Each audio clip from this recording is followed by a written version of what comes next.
Hello नमस्कार दोस्तों। BEd third semester examination 2023 Lucknow विश्वविद्यालय लखनऊ द्वारा आयोजित परीक्षा में measurement and evaluation in education paper first के बारे में चर्चा करेंगे। जैसा यहाँ पर आप देख रहे हैं स्क्रीन पर, मैक्सिमम मार्क्स 80 होगा। जो टाइम ड्यूरेशन होगा वो 3 आवर्स का होगा।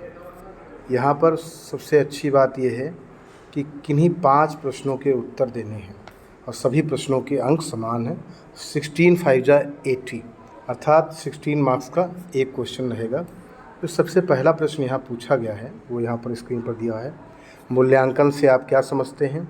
शिक्षा में मूल्यांकन का संप्रत्यय, आवश्यकता एवं प्रासंगिकता की विवेचना कीजिए। 60 मार्क का क्वेश्चन है, बहुत ही अच्छा प्रश्न है ये। इसके साथ ही साथ जो दूसरा प्रश्न पूछा गया है वह है आपके सामने, मापन के विभिन्न स्तरों को उपयुक्त उदाहरणों की सहायता से स्पष्ट कीजिए। Describe various levels of measurement with the help of suitable examples. इसके साथ ही साथ जो प्रश्न संख्या 3 पूछा गया है वो भी बहुत अच्छा है। समाज मिति और प्रश्नावली पर शॉर्ट नोट्स देना है जो कि 8 मार्क्स का है।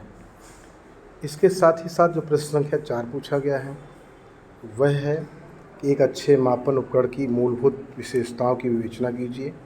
Discuss the basic characteristics of a good measuring instrument. बहुत बढ़िया प्रश्न है ये, 16 मार्क्स का है। इसके साथ ही साथ जो 5वां प्रश्न यहाँ पूछा गया है वो है कि व्यक्तित्व के संप्रत्यय को परिभाषित कीजिए।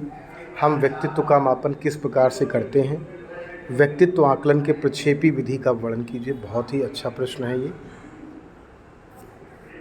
जो प्रश्न संख्या 6 है वह आपके सामने है यहाँ पर, जिसमें दिया है आंतरिक मूल्यांकन और बाह्य मूल्यांकन, इंटरनल और एक्सटर्नल एवैल्यूएशन।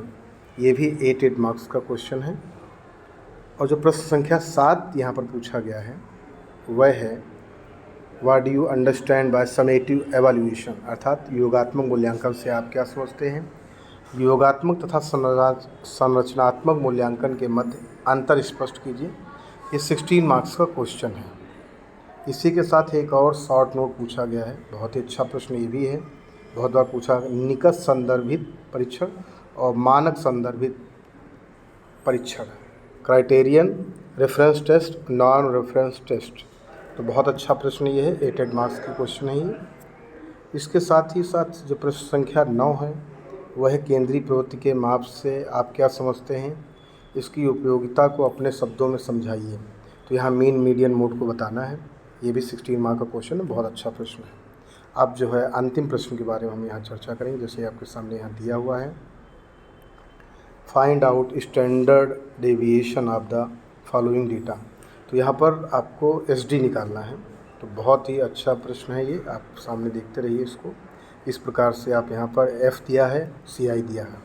निम्नलिखित आंकड़ों का मानक विचलन ज्ञात कीजिए। ये आपके सामने डेटा दिया हुआ है, आप आसानी से इसको नोट कर सकते हैं।